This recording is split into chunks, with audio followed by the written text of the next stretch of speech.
৫ August সরকার পতনের আগেই নিজের আত্মীয়-স্বজনদের বিশেষ বার্তা দিয়েছিলেন শেখ হাসিনা।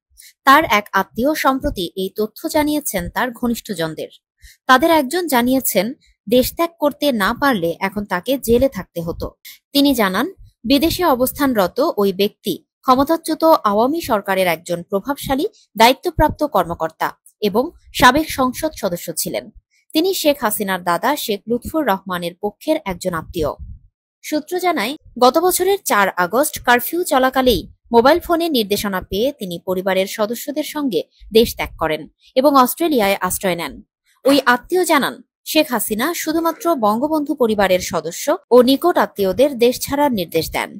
তাদের একটি হোয়াটসঅ্যাপ বার্তা পাঠান তিনি, যাতে লেখা ছিল, "নো ওয়ান স্টে হিয়ার"। এই বার্তার অর্থ বুঝতে কারো সময় লাগেনি। এটি ছিল দেশ ত্যাগের চূড়ান্ত নির্দেশ।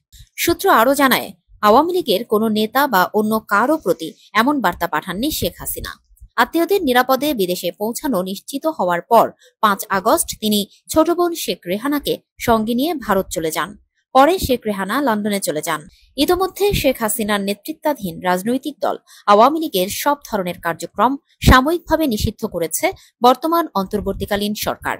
হত্যা, গুম, দুর্নীতি ও অর্থ পাচারের মতো গুরুতর অভিযোগে দায়ের হওয়া মামলায় সাবেক সরকারের বহু প্রভাবশালী মন্ত্রী, প্রতিমন্ত্রী ও সংসদ সদস্য বর্তমানে কারাগারে আছেন। আওয়ামী লীগের শীর্ষ পর্যায়ের কয়েকজন জ্যেষ্ঠ নেতাও গ্রেপ্তার হয়েছেন। তবে শেখ হাসিনার ঘনিষ্ঠ আত্মীয়দের অনেকেই সরকার পতনের আগেই দেশ ত্যাগ করে বিভিন্ন দেশে, যেমন যুক্তরাষ্ট্র, কানাডা, যুক্তরাজ্য, অস্ট্রেলিয়া ও সিঙ্গাপুরে নিরাপদ আশ্রয় নিয়েছেন। এছাড়া স্বজনদের একটি বড় অংশ ভারতে অবস্থান করছে বলে জানা গেছে।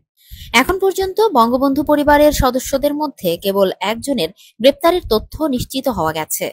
তিনি হলেন সেরনিয়াবাদ মঈনুদ্দিন আবদুল্লাহ। তিনি সাবেক চিফ হুইপ ও শেখ হাসিনার ফুফাতো ভাই আবুল হাসনাত আবদুল্লাহর পুত্র।